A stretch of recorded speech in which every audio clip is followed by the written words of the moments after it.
Hi అండి. ప్రియా. ఈ కథలో 6వ భాగం విందామండి. కథ నచ్చితే తప్పకుండా లైక్ చేయండి. కొత్తగా మన ఛానల్ని చూసేవారు please subscribe. Ravinder call cut అయిన తర్వాత అభయ్ చాలాసేపు కిటికీ దగ్గరే నిలబడి ఉండిపోయాడు. మనసులో రకరకాల ఆలోచనలు తిరుగుతున్నాయి. చివరికి ఒక దృఢ నిర్ణయంతో అతను వెనక్కి తిరిగాడు. తెల్లవారుజామున అభయ్ తన సెక్యూరిటీ హెడ్ మనోహర్ని పిలిచాడు. 50 ఏళ్ల మనోహర్ ఆర్మీలో పనిచేసి రిటైర్ అయిన వ్యక్తి. రాజ్ ఫ్యామిలీకి 20 ఏళ్లుగా తన సేవలందిస్తున్నాడు. మనోహర్, రేపు రాత్రి ఎస్టేట్ మీద దాడి జరగబోతోందని బెదిరింపు వచ్చింది. మనం దానికి పూర్తిగా సిద్ధంగా ఉండాలి అని అభయ్ మనోహర్తో గంభీరంగా చెప్పాడు. మనోహర్ ముఖం సీరియస్గా మారింది. సార్, నేను వెంటనే మన టీంని పెంచుతాను. ఎస్టేట్ చుట్టూ సీసీటీవీ కవరేజ్ కూడా పెంచుతాను. అన్ని ఎంట్రీ పాయింట్ల దగ్గర సెక్యూరిటీ గార్డులని మోహరిస్తాను. కానీ సార్, మనం పోలీసులకి కూడా ఇన్ఫార్మ్ చేయాలి కదా అని అంటాడు మనోహర్. చేద్దాం, కానీ జాగ్రత్తగా. ఈ విషయంలో ఎవరు నమ్మదగినవారో ఎవరు కాదో మనకి తెలియదు కదా. కిషోర్కి కూడా పై స్థాయిలో కనెక్షన్స్ ఉన్నాయి అని అభయ్ అంటాడు. అవును అంటూ మనోహర్ తల ఊపి వెంటనే తన పనిలోకి దిగిపోయాడు. ఆ తర్వాత అభయ్, ఆమె ఇంకా నిద్ర లేవలేదు. కానీ నిద్రలో కూడా ఆమె ముఖంలో చాలా టెన్షన్ కనిపిస్తోంది. అభయ్ మెల్లగా ఆమె పక్కన కూర్చుని ఆమె జుట్టుని సవరిస్తున్నాడు. దాంతో కీర్తన ఉలిక్కిపడి కళ్ళు తెరిచింది. అభయ్, నువ్వా? ఎంతసేపు అయింది ఇక్కడికి వచ్చి అని టెన్షన్గా అడిగింది. ఇప్పుడే అంటూ అభయ్ నవ్వుతాడు. కానీ ఆ నవ్వులో దాచిన టెన్షన్ కీర్తనకి కనిపించింది. ఏమైంది అభయ్? ఎందుకు అదోలా ఉన్నావు అని అభయ్ని అడుగుతుంది కీర్తన. అభయ్ ఒక క్షణం ఆలోచించి, ఏది ఏమైనా కీర్తనకి నిజం చెప్పాలి అని అనుకుంటాడు. కీర్తన, రవీందర్ ఫోన్ చేశాడు రాత్రి. అతను కిషోర్ కలిసి పని చేస్తున్నారని చెప్పాడు. రేపు రాత్రి ఎస్టేట్ మీద ఎవరో దాడి చేస్తున్నారు అని రవీందర్ నన్ను బెదిరించాడు అంటాడు అభయ్.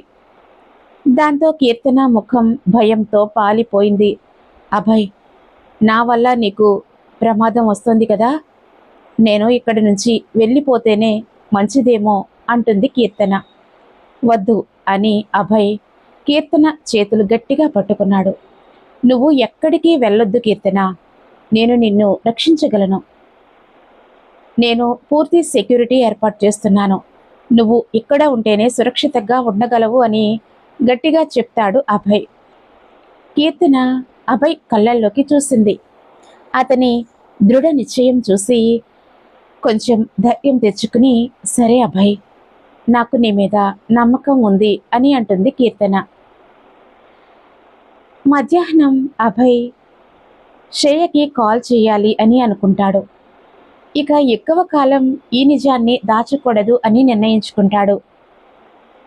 దాంతో మొబైల్ తీసుకుని శ్రేయకి కాల్ కలిపాడు. అవతల అభయ్ ఫోన్ నంబర్ చూడగానే వెంటనే లిఫ్ట్ చేసి, హలో అభయ్ అని అంటుంది శ్రేయ. శ్రేయ, నేను నీతో మాట్లాడాలి, చాలా ముఖ్యమైన విషయం. ఈరోజు సాయంత్రం నువ్వు రాగలవా అని అభయ్ అడుగుతాడు శ్రేయని. దాంతో శ్రేయ గుండె వేగంగా కొట్టుకుంటుంది. ఏదో సీరియస్ విషయం అని ఆమెకు అర్థమైంది. వస్తాను అభయ్. ఏమైంది? పర్వాలేదు కదా, అంతా ఓకేనా అని ఆతృతగా అడిగింది శ్రేయ. వచ్చాక చెప్తాను, జాగ్రత్తగా రా అని అభయ్ చెప్పి ఫోన్ కట్ చేశాడు. సాయంత్రం 5 గంటలకి శ్రేయ ఎస్టేట్కి చేరుకుంది. అభయ్ ఆమెను గేటు దగ్గరే రిసీవ్ చేసుకున్నాడు.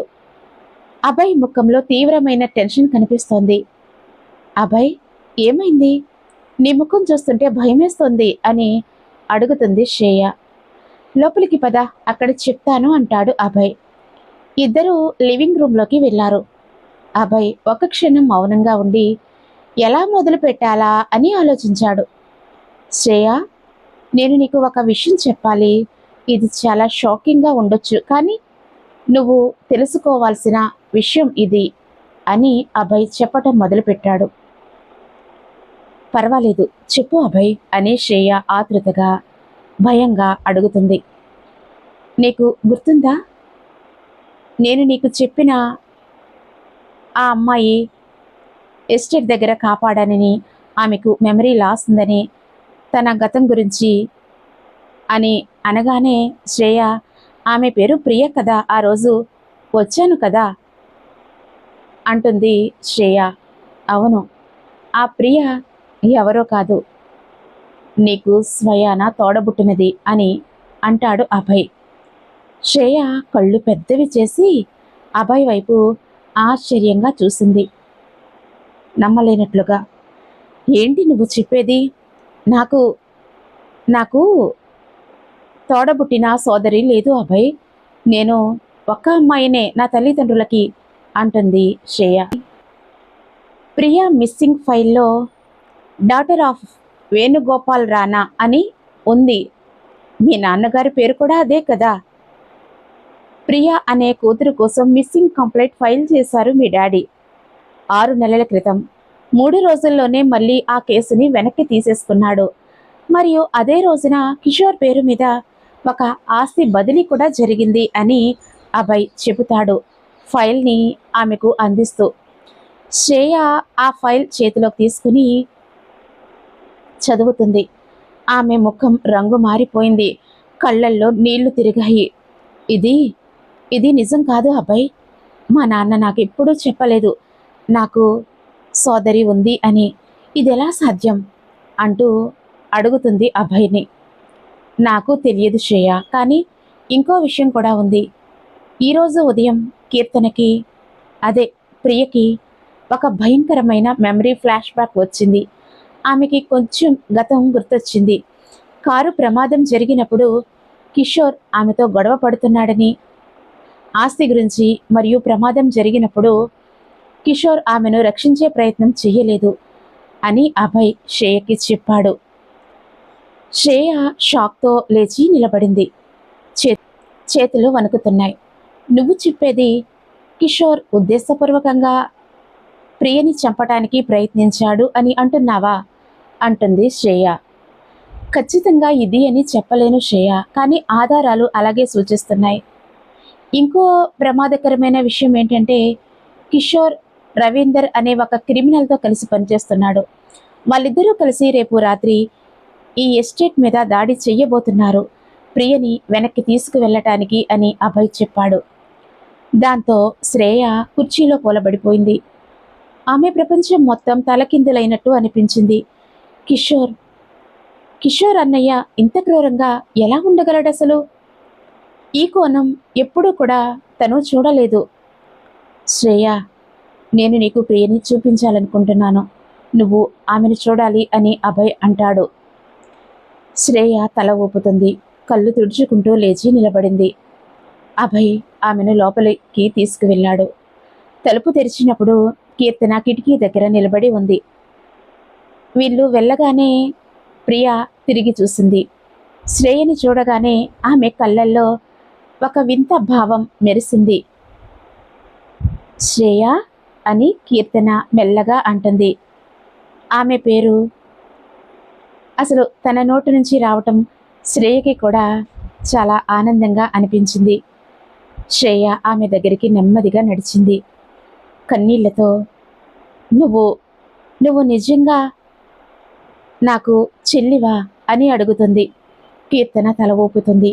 తనకే తెలియని కన్నీళ్లతో, నాకు పూర్తిగా గుర్తులేదు శ్రేయ, కానీ నిన్ను చూడగానే నా గుండె ఏదో చెబుతోంది, నువ్వు నాకు దగ్గర మనిషివి అని అంటుంది ప్రియ.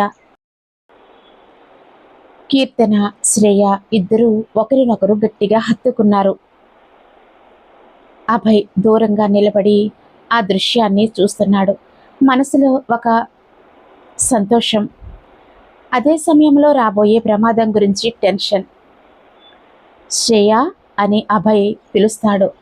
ఇద్దరు వెనక్కి తిరిగి చూస్తారు. నేను నీకు ఇంకో విషయం చెప్పాలి కీర్తన, అదే ప్రియా, నేను ఒకరినొకరం ఇష్టపడుతున్నాం అని అభయ్ శ్రేయకి చెప్తాడు. ఒక్క క్షణం శ్రేయ అభయ్ వైపు చూసింది. ఆమె మనసులో ఏదో పదునైన కత్తితో గుచ్చినట్టుగా బాధ. తను ఇన్నాళ్ళు మనసులో దాచుకున్న ప్రేమ ఇప్పుడు తన సొంత సోదరితో ముడిపడి ఉందని తెలుసుకోవటం చాలా బాధగా అనిపించింది. ఒక పక్క చెల్లి దొరికింది అన్న సంతోషం, మరోపక్క తనెంతో ప్రేమించిన అభయ్ తన చెల్లికి దాసోహం అని తెలియటం. ఆమె ఆ బాధని ముఖం మీద కనిపించనివ్వకుండా తనని తాను సంభాళించుకుంది. నాకు నాకు చాలా సంతోషంగా ఉంది అని శ్రేయ వణుకుతూ చెప్తుంది. గొంతు వణుకుతున్న ముఖంలో నవ్వు తెచ్చుకుంటూ, ప్రియా, అభయ్ చాలా మంచి మనిషి, నువ్వు చాలా అదృష్టవంతురాలివి అంటుంది. కీర్తన శ్రేయ చేతులు పట్టుకుంది కృతజ్ఞతతో. థ్యాంక్ యూ శ్రేయ అంటూ. లోపల శ్రేయ హృదయం దహించుకుపోతుంది. కానీ ఆమె ఆ బాధని దాచిపెట్టింది. ప్రియా సంతోషం కోసం తన మనసులోని ప్రేమని త్యాగం చేయటానికి సిద్ధపడుతూ, ఇది ఆమె జీవితంలో మొదటి పెద్ద అగ్ని పరీక్ష. మరియు ఆమె దాన్ని ఎదుర్కోవటానికి తనని తాను సిద్ధం చేసుకుంది. అసలు ఇదంతా ఏంటి అభయ్? ప్రియా గతం నాకు తెలియాలి అని అభయ్ని అడుగుతుంది శ్రేయ. అభయ్ శ్రేయకి మాటిస్తాడు, తప్పకుండా అన్ని విషయాలు తెలుసుకుని నీ ముందు ఉంచుతాను అని. ఆ తర్వాత శ్రేయ ప్రియతో కాసేపు మాట్లాడి వెళ్ళిపోతుంది. రాత్రి 9 గంటలు. ఎస్టేట్ చుట్టూ నిశ్శబ్దం అలముకుంది. కానీ ఆ నిశ్శబ్దం వెనుక ఉద్రిక్తత దాగి ఉంది. మనోహర్ మరియు అతని టీం అన్ని పాయింట్ల దగ్గర సిద్ధంగా ఉన్నారు. సీసీటీవీ కెమెరాలు ప్రతి మూలని కూడా కవర్ చేస్తున్నాయి. అభయ్, శ్రేయ, కీర్తన